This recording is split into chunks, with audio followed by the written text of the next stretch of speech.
அவருக்கு பேர் வச்சிருக்காங்க, சொல்லக்கூடாது. கேப்டனா? கேப்டன் எதுக்கு கேப்டன்? எதுக்கா கேப்டன்? என்ன தண்ணியை போட்டுக்கிட்டு போறது கேப்டனா? தண்ணியில மிதக்கிற கப்பலை ஓட்டுறவனுக்கு பேர் தான்டா கேப்டன். எந்நேரமும் தண்ணியில மிதக்கிறவனுக்கு பேர் கேப்டன் கிடையாது. தண்ணியில மிதக்கிற கப்பலை ஓட்டுறவனுக்கு பேர் தான் கேப்டன். எந்நேரம் தண்ணியில மிதக்கிறவனுக்கு கேப்டன் கிடையாது. என் வீட்டு வாசல என்ன வந்து கேட்டாங்க ஒரு நாள், அண்ணே அண்ணனை முதலமைச்சர் சொல்லுங்க.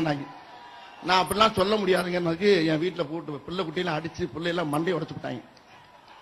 Few days ago, we lost Thiru Vijayakant ji.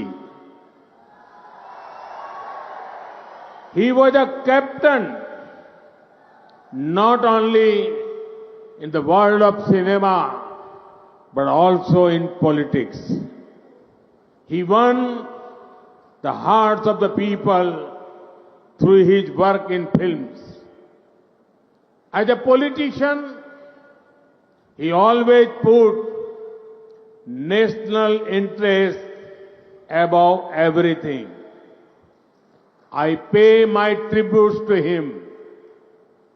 I also express my condolences to his family and admirers.